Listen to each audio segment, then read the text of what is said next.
Malaking halaga ng hininalang iligal na droga ang nasabat ng mga otoridad sa isang intelligence-driven checkpoint operation sa Oroqueta City, Misamis Occidental. Isang high-value individual o HVI ang naaresto matapos umano'y makuhanan ng mahigit 1 milyong pisong halaga ng hinihinalang shabu sa Barangay Pines, Oroqueta City, Misamis Occidental, gabi ng Hunyo 9. Kinilala ng mga otoridad ang sospek sa alias Namon, 42 anyos na lalaki, walang trabaho at residente ng Barangay Eastern Plaridel, Misamis Occidental. Pinangunahan ng Oroqueta City Police Station ang operasyon sa Border Control Point Checkpoint sa koordinasyon ng Provincial Intelligence Unit ng Misamis Occidental, Provincial Drug Enforcement Unit at Plaridel Municipal Police Station. Bandang alas 11 ng gabi nang dumaan sa checkpoint ang isang puting Ford Everest, napansin umano ng mga pulis na may inihagis ang sospek sa kalsada habang papalapit sa checkpoint. Dahil sa kahina-hinalang kilos nito, agad na sinuri ng mga operatiba ang mga itinapong bagay. Sa beripikasyon, natuklasang ang mga ito ay naglalaman ng puting kristalinong substansya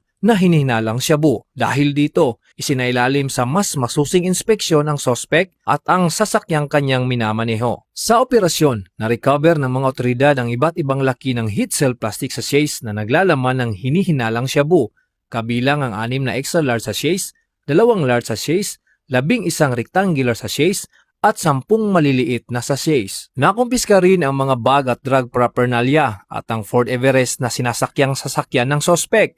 Umabot sa humigit kumulang 160 gramo ang kabuang timbang ng mga nakumpiskang hinihinalang iligal na droga na may katumbas na standard drug price na umaabot sa mahigit 1.08 milyon pesos. Patuloy naman ang dokumentasyon at inventory ng mga nakumpiskang ebidensya habang inihanda ang pagsasampa ng kaukulang kaso laban sa sospek dahil sa paglabag sa Republic Act 9165 o Comprehensive Dangerous Drugs Act of 2002. Ang pagkaaresto sa suspek at pagkasabat ng mahigit 1 milyong pisong halagang hinihinalang shabu ay patunay na nanatiling matatag ang aming kampanya laban sa iligal na droga. Patuloy naming paigtingin ang intelligence-driven operations at checkpoint activities upang mapigilan ang pagpasok at pagkalat ng ipinagbabawal na gamot sa aming komunidad. Hinikayat din namin ang mga publiko na magkipagtulungan at magbigay ng impormasyon upang sama-sama nating mapanatili ang kapayapaan at kaayusan.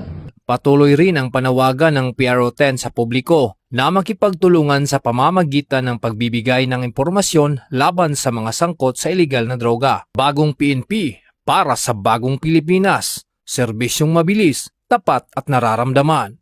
Mula dito sa PRO10 Misamis Occidental Police Provincial Office, ako ang inyong Police News Network Correspondent, Police Corporal Rapi P. Cubero, alagad ng batas, tagataguyod ng Balitang Pulis.